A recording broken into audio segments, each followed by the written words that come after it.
लोक मंगल के लिए हमें कोई कुर्बानी देनी हो तो देंगे भी। उसके लिए कौन डरता है? देखा जाएगा। ठीक है, घर वाले की खुशामद करेंगे, भाई तू हमारा भगवान जैसा है, और भगवान हमारे ऊपर ही चढ़ता है तो जे भी कोई बात हुई, उसका सम्मान करेंगे। गलत कदम चलेगा तो उसको समझाएंगे, उसकी मिन्नतें भी करेंगे, खुशामद भी करेंगे कि भाई ये रास्ता गलत है, इस पर आप मन चलिए। और कैसे भी न माने तो भाई है तो वो अपना भगवान, तो एक साधक की तरीके से अपने मौन साधना करिए, काम करिए, कोई नहीं रोक सकता उसको। नहीं साहब हमारी तो देखो करते हैं, तुम्हारी तो जो औरत है वो हमको नहीं जाने देती है। अच्छा नहीं साहब हमारा तो मर्द है, सो मर्द कहीं नहीं निकलता। आया मर्द बड़ा बनने वाला, शासन करने वाला? नहीं, कोई शासन नहीं करेगा। आप गुरुजी माता जी के बेटे हैं तो आपकी पत्नी कौन है? हमारी बेटी है। हमारी बेटियों के ऊपर आप गुलामों जैसा शासन करेंगे? हम गुलामों जैसा शासन नहीं करने देंगे, किसी को भी नहीं करने देंगे। गुलाम नहीं है, ये हमारी बेटी है। हमारी बेटी है तो जो अधिकार तुम्हें दिया गया है वही अधिकार इनको दिया गया है, इनको आगे बढ़ने दीजिए, इनकी पीठ थपथपाइए। मीरा ने एक बार तुलसीदास जी को एक पत्र लिखा था, उसमें ये कहा कि आप मेरा मार्गदर्शन करिए कि मैं किस तरीके से अपने गृहस्थ जीवन से लोहा ले सकूं, मुझे भगवान का स्मरण नहीं करने दिया जाता है। तो उन्होंने एक चौपाई लिख करके और मीरा के पास भेज दिया। ओके भाई वो तो कवि थे तो उन्होंने लिख दिया तो उसका अर्थ ये होता है, उन्होंने कहा कि देखो किसी मन पर किसी का अधिकार नहीं होता है। शरीर पर तो अधिकार हो सकता है, मन पर अधिकार नहीं हो सकता। हम भगवान को माने, स्मरण करें तो क्या किसी की कुब्बत को रोक लेगा? हम अच्छे कार्य के लिए आगे बढ़े तो कोई रोक सकता है? बिल्कुल नहीं रोक सकता। गुरुजी को नहीं रोक सका, किसको रोकेगा? ये तो कहने की बात है कि नहीं होता है। तो उसमें चौपाई में उन्होंने कहा जिनके प्रियन राम बदेही तजिए तिन कोट बैरी सम यद्यपि परम सनेही पिता तजो प्रहलाद विभीषण कंथ भरत महतारी कंत तजो ब्रज बन तन भय मुद मंगलकारी। सारा का सारा सार इस एक चौपाई में उन्होंने उड़ेल के रख दिया। ए मीरा, घबराती है तू? घबराए नहीं, हिम्मत से काम ले। जिस भगवान के लिए तूने कदम उठाया है उसको पीछे नहीं उठा। आज एक संकल्प लेना चाहिए कि हम जीवन पर्यंत तक जो ज्योति जलाई जा रही है, जो ज्योति इतने दिन से जल रही है, उसमें हमें घी का काम करना है, उसमें हमें बत्ती का काम करना है, ताकि ये बुझे नहीं बल्कि और प्रज्वलित होती हुई चली जाए और हम इसको जलाते हुए चले जाएं। हम गुरुजी को विश्वास और उनको हम संकल्प हम ये दे सके कि हम शपथ ले रहे हैं कि हम आपके हर आज्ञा अनुसार हम हर कदम हमारा आगे बढ़ता हुआ चला जाएगा। हमें बगैर किसी विरोध के, हमें किसी की भी परवाह है ही नहीं, बिल्कुल परवाह नहीं है। हर सुधारक, हर संत के सामने कठिनाइयां आती रही हैं, यहाँ तक आती रही हैं क्या उनको जान से, अपनी जान से हाथ धोना पड़ा।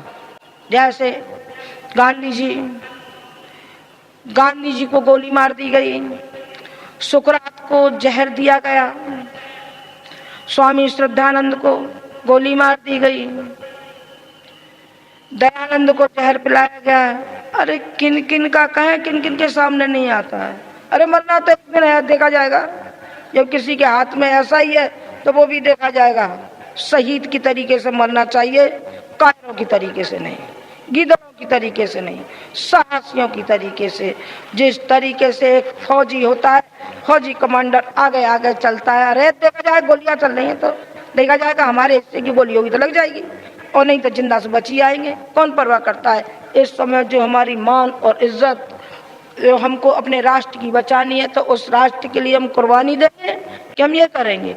और जो हमारे कुर्बानी के भाव, हमारे त्याग के भाव हमारे अंदर पैदा होंगे, तो हम राष्ट्र के लिए समर्पित होंगे कि राष्ट्र में गंदगी फैलाएंगे, राष्ट्र को बचाएंगे। आपको नहीं मालूम किस किस तरीके से हमारे राष्ट्र में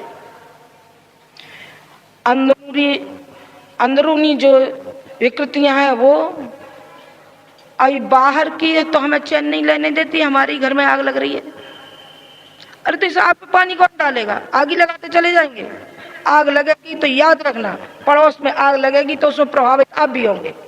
ऐसा कभी नहीं हो सकता आग लग रही हो और प्रभावित ना हो। तो क्यों साहब, इसका उपाय क्या है? एक एक बाल्टी लेकर पहुंच जाए पानी? नहीं बेटे, इस पानी की आवश्यकता नहीं, एक और पानी है। कौन सा है? वो है प्यार, वो है स्नेह, वो है सिद्धांत, वो है ज्ञान। जो कि अज्ञानतावश जितनी भी विकृतियां पैदा होती हैं, ये अज्ञानतावश होती हैं। और अज्ञानता को हटाने का कार्य जो करता है वो ज्ञान ही कर सकता है। क्योंकि अज्ञानी तो रोक के काटता है और ज्ञानी ज्ञान से काटता है। और जब ज्ञान से जो जिंदगी कटती है वो दूसरों को प्रभावित करती हुई चली जाती है, अन्यों को भी ज्ञानी बनाती हुई चली जाती है। तो आप ज्ञानियों की श्रेणी में आना, अज्ञानियों की श्रेणी में मत आना। वो बड़े सूरवीर, बड़े हिम्मत वाले, बहुत हिम्मत वाले, हमेशा ये कहा करते थे, अरे मुझे मौत का क्या डर है? कोई डर नहीं है, मैं तो अपने आप बुला रहा हूं। क्योंकि मुझे इस ब्रह्मांड में, पूरे ब्रह्मांड में समा जाना है। अभी तो मैं एक सीमाबद्ध हूँ। शरीर की आवश्यकताएं होती हैं, शरीर को देखना पड़ता है। शरीर में जो जीवात्मा है उसमें थोड़ी झल्लाहट भी आती है, थोड़ा क्या होता है। और जब सूक्ष्म में मिल जाते हैं तो कुछ नहीं होता, न कोई शरीर की आवश्यकता है, न केवल एक ही है, वो सारे विश्व पे छा जाना। तो इस समय जो परिस्थितियां हैं, इसके लिए उन्होंने जो अपने शरीर का त्याग किया, त्याग ये न समझे। शायद आप में से कोई ऐसे बैठे हों कि समझते हो कि शरीर के त्याग का मतलब है कि शायद उन्होंने कोई ऐसा कदम उठाया हो ताकि उनको अपनी जीवन लीला समाप्त करनी पड़े। ये बात नहीं, उनका ये 3 साल पहले से निश्चित था और उनको आभास था। उन्होंने कई बार मुझसे ये कहा था कि देखो, मुझे 5 साल, केवल 5 साल मेरे मार्गदर्शक के मिले हैं, वो पूरा होते ही मैं चला जाऊंगा। मुझसे 2 साल पहले मैंने कहा, मैंने आप ये क्यों कहा करते हैं? मुझे बहुत बुरा लगता है, मुझे बहुत असहनीय लगता है, मैं इस वेदना को सहन नहीं सकूंगी, आप मेरे सामने मत कहिए। उन्होंने कहा, मैं तुम्हें मजबूत कर रहा हूँ, बार बार जो मैं कह रहा हूँ, जो तुम्हारे सामने जो परिस्थितियां आएंगी उनका तुम मुकाबला कर सको, इसलिए मुझे बार बार कहना पड़ रहा है ना, मुझसे सहा ही नहीं जाएगा आप जो कहना चाहते हैं। उन्होंने कहा कि देखो, ये मिशन किस तेजी से बढ़ता हुआ जा रहा है और अब हमारे मिशन पर ये जवानी आती जा रही है। पहले ये बच्चा था, अब ये जवान होता हुआ जा रहा है। इतने बच्चे हैं। अभी हमको और 10 साल मिल जाते तो हम जाने क्या से क्या कर देते।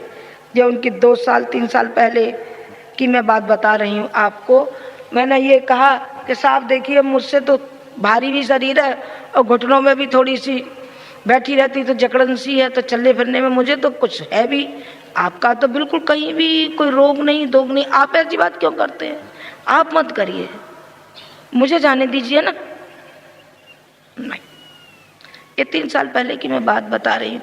वो अपनी उनकी इच्छा अनुसार ही जो कुछ हुआ, सब उनकी इच्छा अनुसार ही हुआ। उनकी इच्छा अनुसार ये भी हुआ कि हमारे शरीर को शांति कुंज से बाहर नहीं ले जाया जाना चाहिए। जो हमारा दोनों का था, आज वो नहीं है उनका शरीर। इसलिए मैं राज आपको बताए दे रही हूँ। जो प्रज्ञा प्रखर और श्रद्धा सजग उन्होंने बनाया था। उन्होंने ये कहा कि देखो तुम मेरी धर्म पत्नी हो, लेकिन मैं दूसरा स्वरूप, मैं तुम्हारे अंदर माँ का स्वरूप देखता हूँ।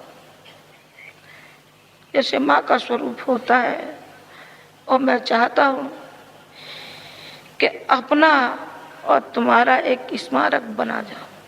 अरे मैंने कि ये क्या कह रहे हैं? उन्होंने कहा कि जब कभी, लड़कों से कहा, जब कभी हमारा और माता जी का शरीर छूटे तो आप यही जो हमने प्रज्ञा प्रखर और श्रद्धा सजल बनाया है, यही हम दोनों को, यही हमारा दाह संस्कार करना, वही उनकी इच्छा के अनुसार किया गया है।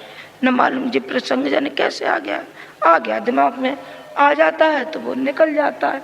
इससे कोई ताल्लुक है आपका? कोई ताल्लुक नहीं बेटे। इससे एक ही ताल्लुक है कि आप उनसे नसीहत लें, उनसे प्रेरणा लें कि उन्होंने सारे विश्व के लिए कितनी उनके अंदर तर्पण थी, कैसे तड़पड़ाते थे मछली की तरीके से, जैसे मछली बगैर पानी के तड़पड़ाती है, इस तरीके से वो मैंने तर्पण उनकी देखी। और उन्होंने वो कदम उठाए समाज सुधार के। हमारे YouTube चैनल शांति कुंज वीडियो गायत्री परिवार को सब्सक्राइब करें एवं बेल आइकन जरूर दबाएं ताकि गायत्री परिवार की विभिन्न गतिविधियों की जानकारी आपको मिलती रहे।